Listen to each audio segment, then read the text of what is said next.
हे devil king, आज मैं इस ड्रामा के पार्ट 2 को एक्सप्लेन करने वाली हूँ। आई होप कि पसंद आएगा।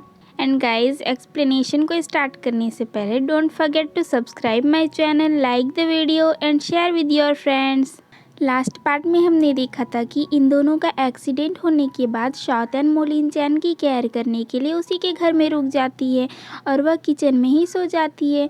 नेक्स्ट मॉर्निंग जब वह उठती है तो वह मोलिनचैन के रूम में होती है और उस पर भड़क जाती है, बट लास्ट में वह खुद ही एम्बैरेस हो जाती है। जिसके बाद वह अपने घर चली जाती है और फिर वहाँ पर वह सोशल मीडिया चला रही होती है। तभी वह अपने एक पुराने क्लासमेट की प्रोफाइल को देखती है और सोचती है कि ये मोलिनचैन जितने हैंडसम तो नहीं है, फिर भी ठीक ठाक है, और उसके पिक को लाइक कर देती है। तो तुरंत ही वह बंदा शाओतिन को कॉल कर देता है। शाओतिन सोचती है कि ये कितना बड़ा पावर्ट है, जैसे ही वह लाइक करी वह उसको कॉल भी कर लिया। वह एक बार में तो कॉल रिसीव भी नहीं करती, बट वह बार बार कॉल कर रहा होता है, तो वह उसका कॉल रिसीव कर लेती है। तो वह बंदा उसे शाम को ड्रिंक पर इनवाइट कर लेते हैं।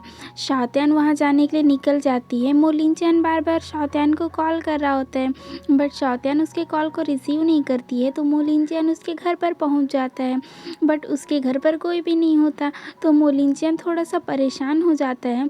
अब मोलिनचैन फर्स्ट सीजन में तो देखिए वो उसकी वाइफ थी, तो उसके सारे पासवर्ड उसे पता होता है। तो मोलिनचैन सोचता है कि उसका सोशल मीडिया अकाउंट में चेक करे या ना करे। वो हेजिटेट होते होते उसे ओपन तो कर देता है, फिर भी वो सोच रहा होता है कि देखूँ या ना देखूँ। फिर वो लास्ट में देख ही लेता है। जब वो चेक करता है तो उसे पता चल जाता है कि शाओतिन किसके साथ ड्रिंक पर गई है, और वह बंदा तो आप देखकर पहचान ही रहे होंगे कि सीजन 1 में वह रोब्स पहना वाला सस्पिशियस जो पर्सन था, ये वही है। ये बंदा शाओतिन को खूब झेला रहा होता है कि स्कूल टाइम पे वो सच में उसे बहुत ज़्यादा लाइक करता था, ब्ला ब्ला ब्ला ब्ला। शाओतिन उसे झेल नहीं पाती है और बोलती है कि वो वॉशरूम जाकर आ रही है। जब वो वॉशरूम चली जाती है तो ये बंदा उसके ड्रिंक में कुछ मिला देता है। तो जब वापस आती है और वह ड्रिंक करती है तो फेंट हो जाती है। मोलिनचैन उसे ढूंढने के लिए निकल जाता है, बट जब वो वहाँ पर पहुँचता है तो वो दोनों वहाँ से जा चुके होते हैं। मोलिनचैन को उस ग्लास को देखकर पता चल जाता है कि उसके ड्रिंक में कुछ मिला हुआ था। तो मोलिनचैन जैसे याद करता है तो उसे याद आता है कि उसके आते टाइम एक गाड़ी उसे क्रॉस करी थी और उसी में वो दोनों थे। तो मोलिनचैन डायरेक्ट उसकी जगह पर पहुंच जाता है, फिर सभी लोगों की धुलाई करता है और शाओतिन को वहाँ से बचाकर लेकर जाता है।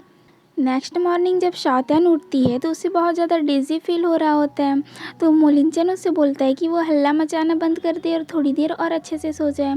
और वो भी सो रही होती है, बट थोड़ी देर बाद उसे ध्यान आता है कि वो किस पर सो रही है। वो देखती है कि वहाँ तो मोलिनचैन है। वो उसे चिल्लाने लगती है कि वो उसके रूम में क्या कर रही है। तो मोलिनचैन बोलता है क्या उसे याद नहीं है कि वो यहाँ पर क्या कर रही थी रात को। तो शाओतिन कुछ ज़्यादा ही सोच लेती है और बहुत ज़्यादा एम्बैरेस फील कर रही होती है। तो मोलिनचैन उसे बोलता है कि उसे अपना फालतू दिमाग चलाने की कोई ज़रूरत नहीं है। कल रात को वह उसे कॉल किया था तो उसके साथ जो बंदा था वो कॉल रिसीव कर रहा था और बता दिया था कि शाओतिन बहुत ज़्यादा ड्रंक हो गई है, वह आकर उसे घर लेकर जाए। इसलिए मोलिनचैन जाकर उसे अपने घर पर लेकर आया। तो शाओतिन तो उसका एहसान मानने के बदले उसी पर चढ़ जाती है कि वह अगर उसे लेकर आया था तो उसके घर पर भी तो छोड़ सकता था। ऐसा तो नहीं है कि उसे उसके घर का एड्रेस पता नहीं है, तो फिर वह उसे अपने घर पर क्यों लेकर आया। तो मोलिनचैन बोलता है कि नाइट इनफ नहीं था कि वो फिर से उस पर चढ़कर बैठ गई है। तो शाओतिन थोड़ा सा एम्बैरस हो जाती है और वहाँ से जाने के लिए अपना मोबाइल ढूंढती है। और फिर जब वो अपना सोशल मीडिया देख रही होती है तो उसमें दोबारा से लॉगिन करने के लिए बोल रहा होता है। तो वह सोचती है कि ये कितना वियर्ड बात है, उसे ऐसे क्यों बोल रहा है।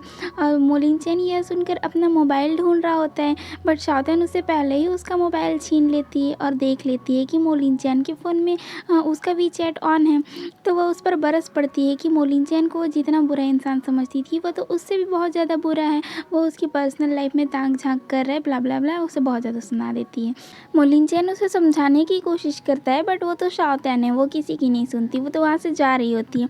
तो मोलिनचैन उसे रोकने के लिए कुछ ऐसा करता है, जिसके बाद तो शाओतिन और ही ज़्यादा गुस्सा हो जाती है, उसे मार पीट कर वहाँ से चली जाती है। शाओतिन के फ़ोन में बार बार एंसेस्टर का कॉल आ रहा होता है। एंसेस्टर का मतलब होता है कि हमारे पूर्वज। तो शाओतिन शाओतियन को मोलिनचैन बहुत ज़्यादा पुराने ज़माने का लगता है, इसलिए उसके नंबर को एंसेस्टर के नाम से सेव करके रखी है। तो मोलिनचैन बार बार उसे कॉल कर रहा होता है, बट शाओतियन उसके कॉल को रिसीव ही नहीं कर रही होती है।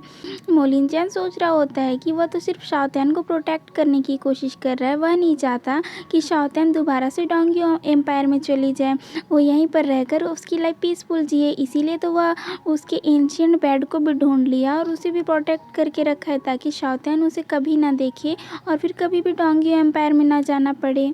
शाओतियन के पास उसके बॉस का कॉल आ जाता है। वह उसे डांट रहा होता है कि उसकी इतनी हिम्मत कैसे हो गई कि वह उसके क्लाइंट्स का कॉल रिसीव नहीं कर रही है। तो शाओतियन बोलती है कि उसका आज तबीयत ख़राब है, इसलिए वह आज लीव लेने वाली थी, इसीलिए वह किसी का भी कॉल रिसीव नहीं कर रही है। बट उसका बॉस उसे डांटता है और बताता है कि मोलिनचैन उनके डील को करने के लिए रेडी हो गया है, वह बिल्कुल भी प्राइस ड्रॉप नहीं कर रहा है। तो शाओतियन अगर बेड में भी है, अगर वह पैरालाइज भी है, तो भी वह व्हील चेयर में बैठे और मोलिनचैन के पास जाकर उसके सिग्नेचर लेकर आए। वो नहीं जानता कि वो कैसे करेगी, बट वो अभी जाए। शाओतियन मोलिनचैन से सिग्नेचर्स करवा लेती है, बट मोलिनचैन फाइल को उसे दे नहीं रहा होता है। तो शाओतियन उससे पूछती है क्या उसे और कुछ भी बात करना है। तो मोलिनचैन बोलता है कि उसकी एक रिक्वेस्ट है, वह उसे एक स्टोरी सुनाना चाहता है। तो शाओतियन बोलती है कि ठीक है, सुना दे। तो मोलिनचैन उसे अपनी प्रीवियस लाइफ की स्टोरी सुनाता है कि इस टाइमलाइन की एक गर्ल अचानक से एक दूसरे टाइमलाइन में चली जाती है, जहाँ पर उसकी 8th प्रिंस से शादी हो जाती है और वो दोनों एक दूसरे को बहुत ज़्यादा लाइक करते हैं। वो दोनों साथ में बहुत सारे प्रॉब्लम्स फेस करते हैं और बहुत सारे अच्छे मोमेंट्स को भी जीते हैं, बट एक प्रॉब्लम की वजह से वो दोनों सेपरेट हो जाते हैं। तो वो जो 8th प्रिंस था, वह अपनी प्रिंसेस को ढूंढने के लिए उसकी टाइमलाइन में चला जाता है। वह बहुत ही मुश्किल से उसे ढूंढता है, बट जब वो उसे ढूंढता है तो उसे पता चलता है कि वह गर्ल तो अभी अपने पास्ट में ही जी रही है। तो वह सोचता है कि वह उस गर्ल को अपने प्यार में दोबारा से गिराएगा, इसीलिए वह ट्राई करने लगता है, बट वह इतना बड़ा स्टूपिड है कि उसे वह गर्ल गलत समझ लेती है। वह भूल गया था कि वह अपनी वाइफ को नहीं बल्कि किसी अदर गर्ल को अपने प्यार में डालने की कोशिश कर रहा है, इसीलिए वह फेल हो गया। शाओतियन उसकी स्टोरी को ऐसा शक्ल बना के सुन रही होती है कि देखने से लगता है कि वो सच में उसकी बातों पर बिलीव कर रही है, बट जब मुंह खोलती है तो बोलती है कि ये कौन सा नया फिक्शन नावल है। मोलिनचैन बताता है कि ये कोई फिक्शन नावल नहीं है, वो 8th प्रिंस मोलिनचैन है और उसकी वाइफ शाओतियन है। तो शाओतियन बोलती है कि ये कौन सा तरीका है फ्लर्ट करने का, वह फेल हो गया है, इसका मतलब ये नहीं कि वो नई नई स्टोरीज़ बनाएगा उसे इम्प्रेस करने के लिए। वह इस ज़माने की लड़की है, वो फालतू बातों पर बिलीव नहीं करती है, इसलिए मोलिनचैन उसका पीछा छोड़ दे। बट मोलिनचैन उसे बताता है कि उसकी लाइफ को खतरा है, सिर्फ वही एक पर्सन है जो उसकी लाइफ को बचा सकता है। वो इसे यहाँ से बहुत दूर ले जाएगा और उसे प्रोटेक्ट करके रखेगा, उसे कभी भी उस डोंगियो एम्पायर में वापस जाना नहीं पड़ेगा। बट शाओतियन तो शाओतियन है, वो किसी की कहाँ सुनने वाली थी। वो मोलिनचैन को ही थोड़ा उल्टा सीधा सुना देती है और वहाँ से जा रही होती है। मोलिनचैन को तो पता है कि उसकी वाइफ तो बहुत बड़ी वाली जीती है, वो तो ऐसे नहीं मानने वाली है, इसलिए मोलिनचैन अपनी गाड़ी से ही उसका पीछा कर रहा होता है। बट जब शाओतियन जा रही होती है तो उसके सामने एक ब्लैक कार रुकती है और वह अपना डोर ओपन करती है, जिसके अंदर एक सस्पिशियस सी वूमन बैठी होती है और कुछ कुछ स्पेल्स बोलती है, जिसके बाद शाओतियन अपने कॉन्शियस माइंड में नहीं होती है और वह उसी गाड़ी में बैठ जाती है। इसके बाद वही सीन दिखाया जाता है जिसमें फर्स्ट एपिसोड में, जिसमें तीनों कार एक दूसरे के पीछा कर रहे होते हैं। बट इसमें थोड़ा सा एक्स्ट्रा सीन दिखाया जाता है कि जब ये लोग समुद्र के किनारे पहुंच जाते हैं तो वो लेडी शाओतियन को उतर के जाने बोल रही होती है, मोलिनचैन भी उसके पीछे जाने वाला होता है, बट उसे ये लोग रोक रहे होते हैं। तो मोलिनचैन इन सभी को मारता पीटते हैं। उसके बाद वह शाओतियन के पास पहुंचता है, बट तब तक शाओतियन वहाँ से जंप कर चुकी होती है। तो फिर मोलिनचैन भी उसे बचाने के लिए उसी सी में जंप कर देता है। मोलिनचैन शाओतियन को सी में इधर उधर ढूंढने की कोशिश कर रहा होता है और यह सीन यहीं पर कट हो जाता है और हमें डोंगियो एम्पायर का सीन दिखाया जाता है, जहाँ पर मोलिनचैन के पास्ट सेल्फ के चेस्ट में बहुत ज़ोर से पेन हो रहा होता है। तो वह सोचता है कि उसके हार्ट में अचानक से इतना पेन क्यों हो रहा है। फिर हमें एक ब्यूटीफुल सा सीन दिखाया जाता है, जहाँ की चूतैनर मतलब शाओतियन जिसकी बॉडी में जाती है, वो एल्डर प्रिंस से मिलने आई होती है। एल्डर प्रिंस उससे बोल रहा होता है कि चूतैनर को पता है ना कि एल्डर प्रिंस उसके लिए क्या फील करते हैं। चूतैनर बोलती है कि हाँ उसे पता है, बट एम्पायर के ऑर्डर को भी कोई डिसऑबे नहीं कर सकता और युआन इस एम्पायर का एल्डर प्रिंस है और उसका अपने एम्पायर के प्रति बहुत सारी रिस्पॉन्सिबिलिटीज़ भी हैं। इसीलिए चूतैनर को फ़र्क नहीं पड़ता है कि एल्डर प्रिंस की प्रिंसेस कॉन्सर्ट कौन बनती है। वह तो बस हमेशा के लिए एल्डर प्रिंस के साइड ही रहना चाहती है। वह उसकी कॉन्क्यूबाइन बन के भी रह लेगी। बट एल्डर प्रिंस उसे चुप कराते हुए बोलता है कि वह नॉनसेंस बातें करना बंद कर दे। वह एल्डर प्रिंस इस दुनिया में, इस लाइफ में सिर्फ चूतैनर को ही लाइक किया है और वह इस लाइफ में चूतैनर के अलावा किसी भी दूसरी वुमेन से कभी शादी नहीं करेगा। सीन शिफ्ट होता है और हमें एम्पेरर को दिखाया जाता है जो कि उसी पोएम को पढ़ रहे होते हैं जो कि मोलिंचेन और शॉटैन पर लिखा हुआ था। इस पोएम को मैं सीज़न 1 में पूरा पढ़कर सुनाई थी। तो ये एम्पेरर सोच रहे होते हैं कि उनके फादर मतलब मोलिंचेन के ग्रैंडफादर को कैसे पता चला कि मोलिंचेन इस दुनिया में सिर्फ 25 साल तक ही जिएगा और उसके बाद मर जाएगा।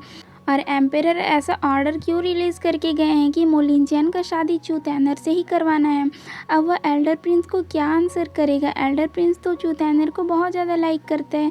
वह तो एम्पेरर से क्वेश्चंस करेगा ही। अब वो इस सिचुएशन को कैसे हैंडल करे। वह कई हज़ार बार इस पोएम को पढ़ चुका है बट उसे इस बारे में कुछ भी समझ क्यों नहीं आता है। जो लोग सीज़न 1 कंप्लीट देखे हैं उन्हें तो पता ही होगा ना, ये दोनों फैंटेसी वर्ल्ड से बिलोंग करते थे और इसी वजह से ये सब कुछ हुआ था। एम्पेरर एल्डर प्रिंस को बुलाते हैं और बोलते हैं कि एल्डर प्रिंस अब बड़ा हो चुका है इसलिए अब उसके फादर उसकी शादी करवाना चाहते हैं। वो उसकी शादी चू फैमिली में तय किए हैं। ये सुन के तो एल्डर प्रिंस खुश हो जाता है बट जब उसे पता चलता है कि उसका शादी टैनर के साथ नहीं बल्कि पैनर के साथ फिक्स हो गया है तो वह अपने घुटनों पर आ जाता है और अपने फादर से बोलता है कि वह टैनर से बहुत ज़्यादा प्यार करता है और वह उसी से शादी करना चाहता है। बट एम्पेरर उससे बोलता है कि वह एम्पेरर के ऑर्डर को डिसऑबे कैसे कर सकता है। तो एल्डर प्रिंस उनसे रिक्वेस्ट करता है कि वह उनके ऑर्डर को डिसऑबे नहीं करना चाहता है।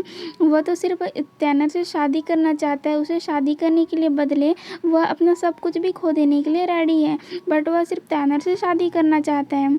वह खूब रो भी रहा होता है बट उसके फादर उससे बोलते हैं कि अगर वह एम्पेरर के ऑर्डर को नहीं माना तो वह चूतैनर को मार देंगे। अब वह उसकी चॉइस है, वह चूतैनर को बचाना चाहेगा या फिर वह उसे मारना चाहेगा। गाइज़ हम लोग फर्स्ट सीज़न में ये तो जानते थे कि एल्डर प्रिंस चूतैनर को बहुत ज़्यादा लाइक करता था और एंड तक भी लाइक करता था बट वह पैनर से शादी कर लिया था इसीलिए हम लोग उसे सच में उस सीज़न 1 में बहुत ज़्यादा गलत समझते थे। सोचते थे कि ये बंदा अपने पोजीशन के लिए उसे शादी किया था बट सीज़न 2 में ये थोड़ा क्लियर हो चुका है। और फिर सीन शिफ्ट होता है और हमें मोलिंचैन को दिखाया जाता है जो कि समुद्र में सौतन को ढूंढ रहा होता है।